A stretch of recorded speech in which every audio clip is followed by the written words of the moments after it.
Do you know the job description of a waiter? It is more than merely waiting tables for people at a restaurant. The job description of a waiter ranges from cleaning up throw up to saving people from choking to death to showing little kids where the bathroom is and for their parents, and goes so far to even having to stop people from having sex in the bathroom. This book, Waiter Rant, by Steve Dublanca, I think that's how you say his name. Probably got it messed it way up, but is a memoir of a waiter's time, waiting tables. 3 reasons you should read this book is that 1, it is a good read. 2, you will learn a lot about the restaurant business that you didn't know before.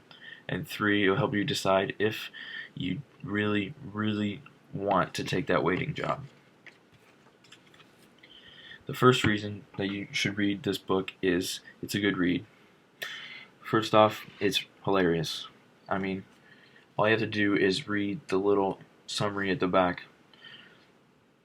According to the waiter, 80% of customers are nice people just looking for something to eat. The remaining 20%, however, are socially maladjusted sociopaths. Yeah, that got me hooked. Another way it's a good read is that there's parts of the book that are really, really touching that could show that not everybody who comes into a restaurant is a self-indicted jerk.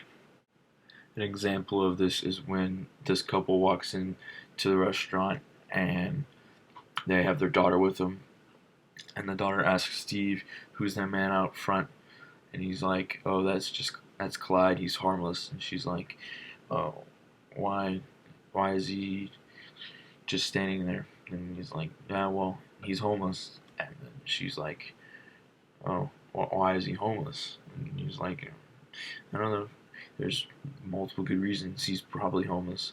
And then that inspired her father to buy the homeless guy dinner, which was pretty nice. The second reason you should read this book is that you will learn a lot about the restaurant business. Um, you'll learn how waiters get back at bad customers. There's a whole chapter dedicated to that. It's really funny what they do. That they don't just spit in your food, even though they do that sometimes. Um, it'll show you what waiters do in their free time, which is not all smart stuff, since waiters spend most of the time working in the night. They get off at like 1 a.m., so they go hit the clubs and spend all the money they just earned on alcohol. You will learn how that owners of restaurants are complete jerks and have no friends. Not very nice people because they're running a restaurant. They have lots of stress, but still no excuse to be such a jerk to your wait staff.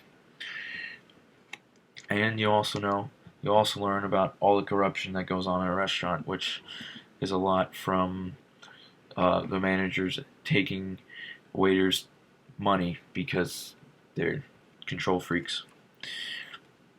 The third reason that you should read this book is that it will help you decide whether or not you want to become a waiter, because of the weird hours and people you have to deal with. It'll show you, do you really want to put yourself in that situation? I mean, there's a lot of bad things waiting, but a lot of people find the nightlife and the instant money addicting. So would that be for you, or would that not be for you? But today I've shared with you 3 reasons that you should read this book. 1, it's a good read. 2, you'll learn a lot about the restaurant business. And 3, it'll help you decide whether or not you actually want to take that waiting job. When you read this book, you will laugh a lot. Hopefully, if you don't, you have no sense of humor. And I hope that you will start tipping waiters 15 to 25% like you're supposed to. I also hope that this will inspire you to keep your restaurant etiquette the best it could be. So, read this book and be nicer to waiters.